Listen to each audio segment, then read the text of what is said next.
Welcome to another episode of Living Justice, Living Leadership. I'm your host, Lee Fisher, Dean of Cleveland Marshall College of Law at Cleveland State University. You know, I've had the great privilege to live my life at the intersection of the public, private, nonprofit, and academic worlds. As a lawyer, CEO of 2 nonprofit organizations, and as a state legislator, attorney general, and lieutenant governor. And the lessons I've learned come down to just 2 words: justice and leadership. That's why every week we'll talk to people who are walking the walk. Some are lawyers and some are not, but all of them have something in common. They are change makers. They are guardians of justice. They are living justice, and they are living leadership. My guest today is the former Attorney General of the state of Ohio, Betty Montgomery. We've known each other for probably over 30 years. And I'm very pleased today because even though we have been political opponents in the past, we have actually probably been friends for more years than we were political opponents. We were only political opponents for about 18 months. So we were friends before that and we were friends after that. But we'll talk about those moments when we were opponent as well to provide a little intrigue for this podcast today. Let me tell you a little bit about Betty D. Montgomery. Betty Montgomery's distinguished career, I think it's fair to say, in public service has been one of firsts. She served as Ohio's first woman auditor of state, the first woman attorney general, the first woman state senator in her District 2 in Northwest Ohio, the first woman prosecuting attorney for the city of Perrysburg, and the first woman Wood County prosecuting attorney. And she's the first woman to ever defeat Lee Fisher in a campaign. That should be added to her bio. It's not in here now, but let's add it to the bio because she's the first and only woman, I should say, to ever defeat Lee Fisher in a political campaign. Her career in the state Senate was equally distinguished. She authored a number of laws, including the Living Will Law, the first Brownfields legislation, the Ohio Victim Rights Law, and as Attorney General, she had many accomplishments. I'll let her talk about those, but I should also tell you that she's had a very distinguished career since she's been Attorney General as well, both as a lawyer and as a consultant. She, in addition to being a lawyer and consultant, she also has continued to be very active in the community. She's on the board of the Capitol Square Foundation, the Ohio Women's Bar Foundation, and she's currently the chair of the Board of Trustees of Bowling Green State University. Welcome, Attorney General Montgomery. Thank you so much, Dean Fisher. Thank you. Now, may I call you Lee? No, I actually would prefer you call me General Fisher. Oh, General. That's a better.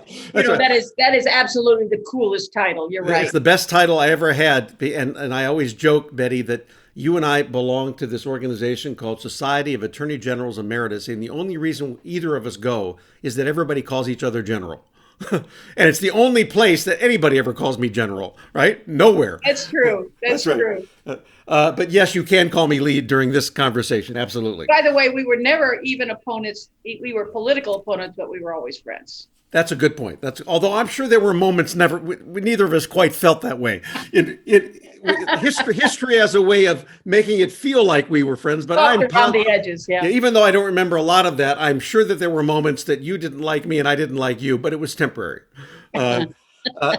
So Betty, let's talk about first of all childhood, growing up. It's very important to me that our listeners get to know the person, not just as somebody who's well known throughout Ohio, but the person. So talk a little bit about growing up, where you were born, what your life was like as a young girl.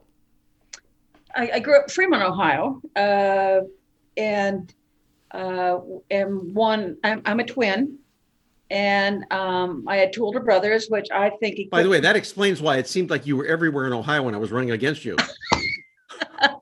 Now I know what your secret was. Now you know. So I was probably debating your twin once in a while. And now you can file an ethics. Right. Okay, go ahead. Sorry to interrupt. Okay. I had 2 older brothers, which I think equipped me very well for the political world, 6 and 8 years older. And my mom and dad were in sales. I lived an idyllic life in the country, essentially, cornfields in the back and not far from the city. And rode my bicycle, did all the things a kid sled ride and all of those things. And then I was fortunate enough to have a grandmother. Well, I actually had all our grandparents at some point were living with us, but we had a grandmother that lived with us from the time I was probably 17 or 18. Very close and wonderful family relationship. And I went to Bowling Green State University as an undergrad. I was an art and English major and never took a political science course in my life. Wow. And I wanted to be an artist and a poet, and I wanted to be, until I figured I finally realized you had to have some talent to do both of that. So I graduated as a liberal arts major. I graduated, and for about a year and a half, just, I'd always been a very good student, and now I was sort of floundering. I didn't know what to do because I always had a goal, but now I didn't know because there are too many choices, and I would make the wrong choice, and it would be dastardly. And what does a 22-year-old sometimes understand? Ultimately, in about a year and a half after substitute teaching during the day and going to substitute teaching during the day and waitressing, because I'd waitressed my way through college to pay for school. I decided to go to law school. And at the time, not many women went to law school. So we could all meet in the bathroom. And so I worked full time during the day. I commuted from Bowling Green up to Toledo, worked full time in the courts, went to law school at night, got home around 11 o'clock at night, and turned around to go up to leave for class for work in the courts. Probably had to leave around 7:45 or so to get there at 8:30.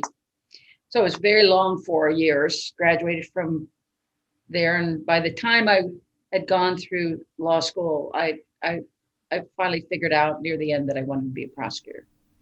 Was there a time in either college at Bowling Green or in law school where you sort of made a shift and said, I think I want to have some sort of career in government?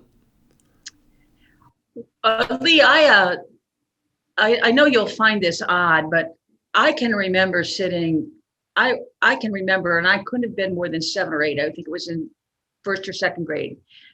My idea of playing was, I'd get a desk, and my best toy was a phone, and I'd pretend that I was really important, because when I was a kid, I wanted to be famous. And it wasn't until after I graduated from law school and started working as a prosecutor that I realized I just really wanted to be respected. That was the most important thing to me. I wanted to be respected.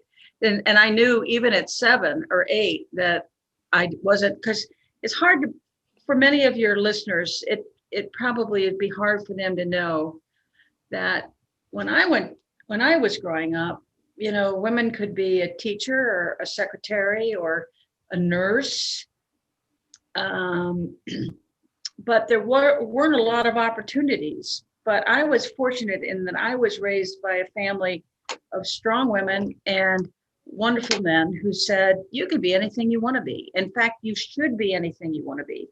And spent a great deal of time talking to us about setting goals and being positive, keeping the negative out of your world if you can.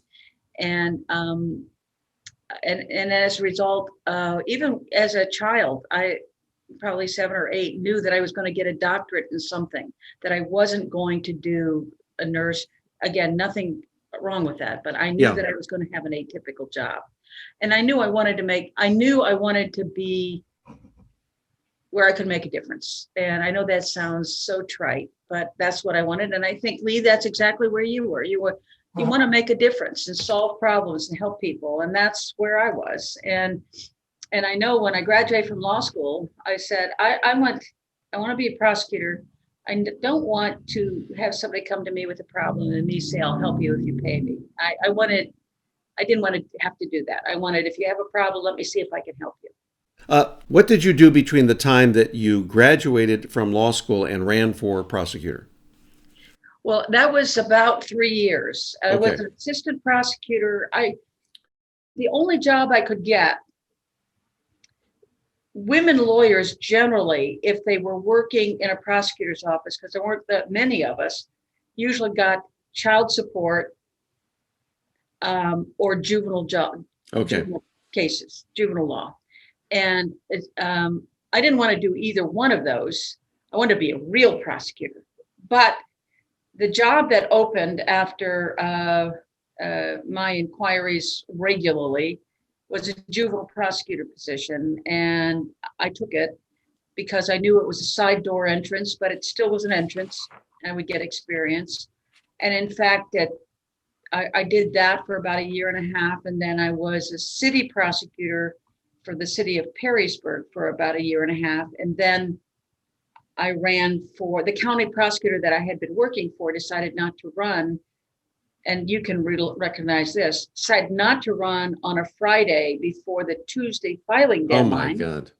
which meant that the chairman had no candidate. The chairman happened to be one former Speaker of the House, Chuck Kerfus, Yes. the Republican chairman, who I knew. I had volunteered on his campaign, his governor's campaign. Not a lot, but I had done my job as a volunteer. And he called me on a Saturday morning and said, "Would you like to run?" And in 1980, there were no women prosecutors in the state. Really? Huh. And so I ended up having a primary by Monday, and but got through that. And then I ended up being one of 88 the only woman of 88 county prosecutors, which meant I didn't have to stand in line for the bathroom. Did you have a tough general election?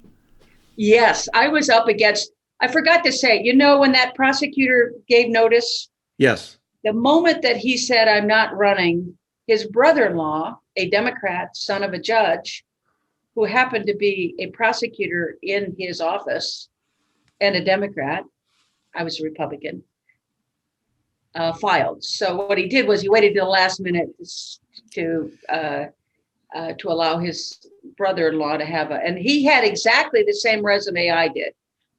We both had done, and he looked like a Marine Corps poster, and it was a tough race. Wow. But my primary was, I was running against the son of a car dealer. And in any county, anybody who works, particularly in a rural county, the car dealer is the guy that Everybody knows. Everybody knows. Everybody, right. He sponsors Little League. So that was a chastening experience, but it was good for me. And I vowed I would not go into sales because my parents were in sales, and that means your income is sometimes good. It's not I wanted some certainty. I wanted some certainty. So what did I do? I ended up going into sales. I'm the product, and there's no certainty in politics. Exactly right. And politics is sales. A lot of it is. That's right.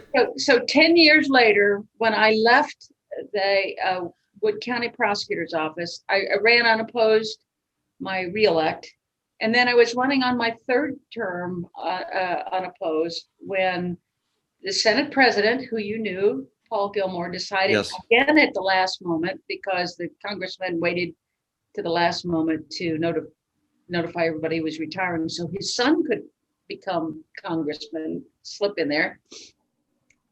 Paul Gilmore, the Senate president, decides to jump into the race, and it's a 50-50 district. As you recall, the Senate was equipoised, and it was a 50-50 district, and they were afraid of losing the majority. So they came to me, not first, but they came to me second and asked, "Would you consider running?" So I gave up running unopposed to jump into a four-way primary. But I'm very grateful I did. And that four-way primary was for this. I love my time in the Senate. That's great. Well, before we get to the Senate, talk about your experience as a prosecutor. What was it like, and are there any memorable cases that one that, for example, you're particularly proud of?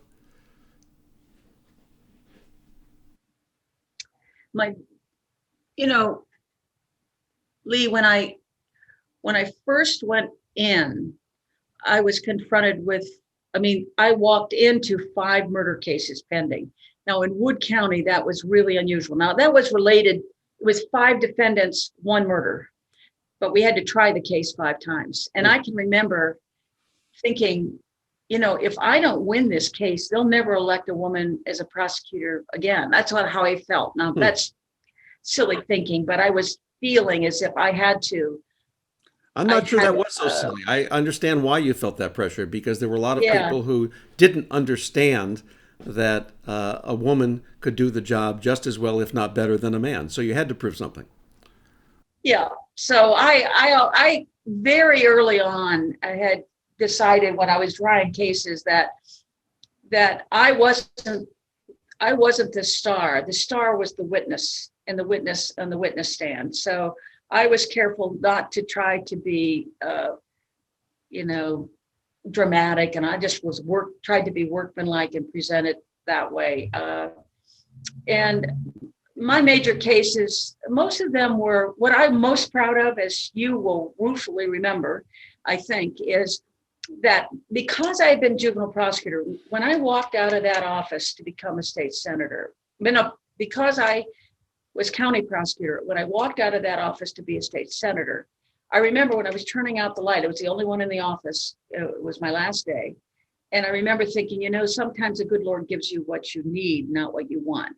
I didn't want to be a juvenile prosecutor, but what it did was gave me countywide experience with law enforcement all over this county and social service folks. Now, you were very engaged with social service issues, I know, and working with the county welfare department at the time is what we called it, and children's services.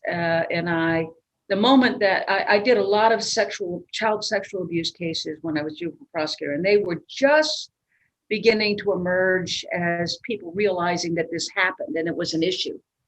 And so I was, I think, probably the first in the state. We put in all of our school districts. We worked for a year and put in all our school districts a sexual abuse prevention project in all the third grades. Who do you tell? Good secrets, bad secrets, etc. And we did that in all of our school districts, and we actually called it the Sexual Abuse Prevention Project. And it still was going on. It may still be going on, but it was going on even 5 years ago. So I was very proud of that, because then I did a lot of training with other county prosecutors about how you identify and dealing with the issue. And we put together a team and went out and interviewed the perpetrator the alleged perpetrator, the perp, as we would call him, and the victim at the same time. My investigator went out and talked to perp and the children. So the perp couldn't make up a story based upon what the child had said. So I'm very proud of that. And we had a number of sensational cases with, I had to fight the irony of Bowling Green State University. I had another sexual case in which a fraternity had brought a girl back to the fraternity house, and many of the young men had sex with her, and then she claimed rape. And I had interviewed her immediately, and I had a special prosecution, a special grand jury, and we must have spent 30 hours, many hours in the grand jury. And the thing was that the fraternity men were lying to us, and the grand jury knew they were lying to us, and they wanted to indict them. But I also had interviewed the victim, and there was clearly a mental illness issue involved. I see. And I didn't want us to indict the young men.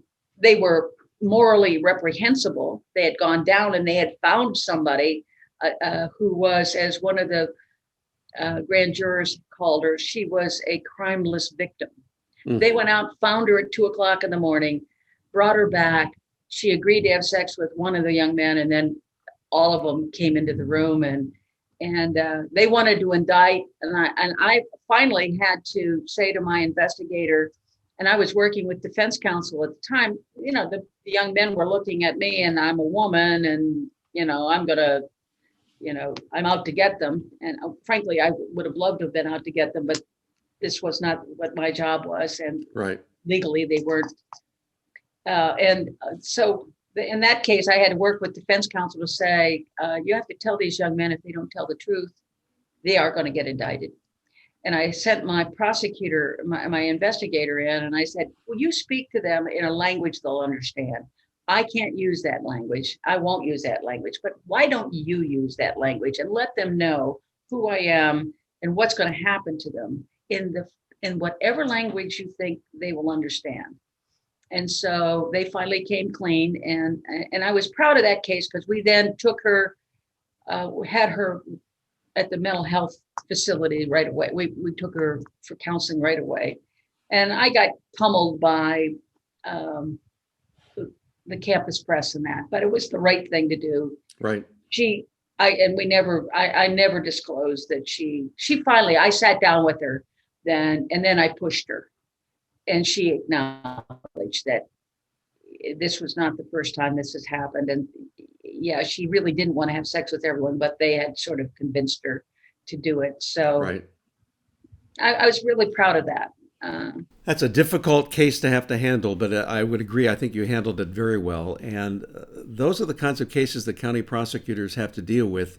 And in fact, there's a big difference, as you know, between being in an executive position as a prosecutor and a legislator as a Senate. So how was that transition from executive to legislator? Well, I think that's an interesting question, Lee, because, some of the people back home in Wood County thought because I was a very strong prosecutor. I mean, if you did the crime, you did the time. I'm not going to indict you for anything you didn't do. We're not going to overdict and then plea bargain. We're going to charge with what you did, and then we have the facts. If you don't want to plead it, then we're going to try it. And we did that for 8 years. And so I think a lot of people didn't think that I was willing to compromise or was not, I love being in the legislature. I love the policy. I love the give and take that, well, maybe this would work if this doesn't work. And I just loved it. It was a fairly easy transition because as a prosecutor, you have to gather facts. And I loved dealing with people would come in and they're called lobbyists, but what they were doing was representing their position. And you could gather all those positions, much like you did witness statements, and say, okay, this is what I think the facts are, and here's what I'm going to do with those facts. And so it was very similar in that way, but the colleagues were fun. Let's talk a little bit more about your time in the state Senate. You and I were colleagues at that time. I was also in the state Senate when you were elected. And I think our desks were very close to each other, maybe next to each other. That's right. And little did either of us know that in a few years we would be running against each other. Talk about some of the legislation that you spearheaded at that time. You wrote a number of laws. I mentioned some in the intro, but I'll let you highlight the ones that you want to highlight. Well, Lee, I have to tell you, as you know, when a freshman comes down and introduces their first piece of legislation, you get rigged. They vote, everybody votes no except one person. I mean, if you're not in on the end right. and you're presenting it and you lose your first, it's supposed to be a shock, but I already knew that was going to happen. Plus that they were planning on doing that. Right. But the very first piece of legislation I introduced was that a digital insertion of a finger in the vagina would be considered rape.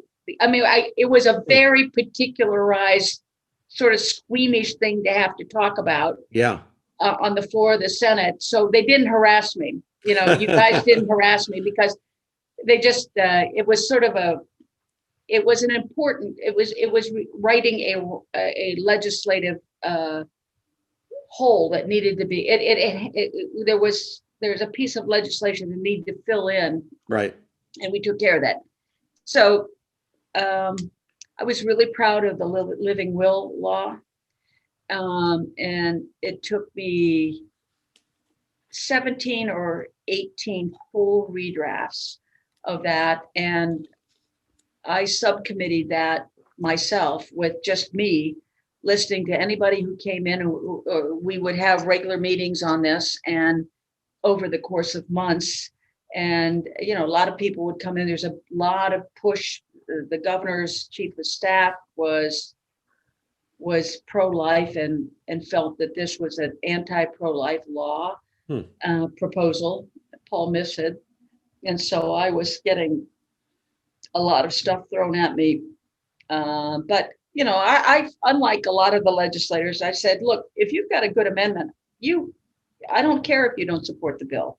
I mean, I'd love to have you support it, but if it's a good bill, good amendment, we should put it in. So I can remember the very last committee meeting I had. I was at home and it was a conference call, and I was on the phone for 8 hours. Anybody who has this is the final sub bill. Anything you've got, let's talk about it, because I'm going to submit it. And after that, then I was very proud of that, because it took a lot of work. We had a lot of input by a lot of people. And then the brownfields bill, that was just an environmental bill that I just kept getting.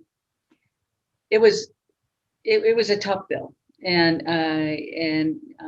so those two bills are, and I worked on all sorts of criminal cases, laws, as you well know, because I was. A lot of people don't realize that you just don't write a bill, introduce it, and it gets passed. That it's actually a very complicated process with a lot of give and take.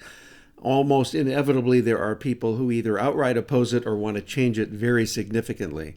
And even though you don't have as much control over your decisions as you do as an executive, like a prosecutor or an attorney general, what it does is it builds your collaborative skills and your teamwork skills and your coalition building skills. Amen. Right? And that's really what being a legislator is all about.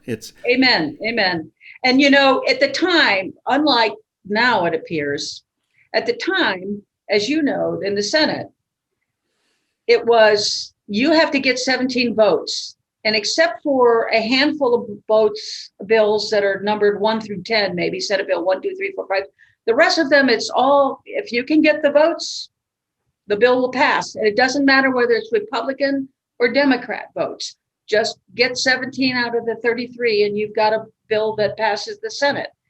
Nowadays, it's more partisan, which is really sad, because, as you know, you had a very creative, I thought, a caucus that had, you had been in the majority. You were used to the levers of power, and we had a Senate president who was respectful of that for the most part. I was always impressed that the president didn't use his gavel that much against you, and we could sit back and listen to some of the orators on the Senate floor who you'd always sit back in your seat and just wait to see whether Senator Cooper Snyder would get you laughing about something. He was a great orator. On your side, the former president, Harry Michel, who looked like he was straight out of Central Casting Mafia. Yeah. And he would open his mouth, and he was an Ivy Leaguer, as I recall. Mm-hmm. And the language he used and the way he put together a story, it was magic. For me, it was just magic. I thought, we're doing the people's work. And yeah, there were some scoundrels and there were some scallywags, as you have in any profession. Yep. But for the most part, I was dealing with, I thought, people who were honest brokers. There were some notable exceptions, and I'm sure there were on your side, but for the most part, we were just trying to do the people's work. You've been listening to the first half of my interview with former Ohio Attorney General Betty Montgomery. The next time we tune into this podcast, you're going to hear the second half of my interview, where we're going to focus in depth on her time as the Attorney General of Ohio and her views on Donald Trump, the 4 years of the Trump presidency, and what's the future of Ohio politics, and particularly the U.S. Senate race to fill the seat that Rob Portman currently has, because he's not running for re-election. So stay tuned.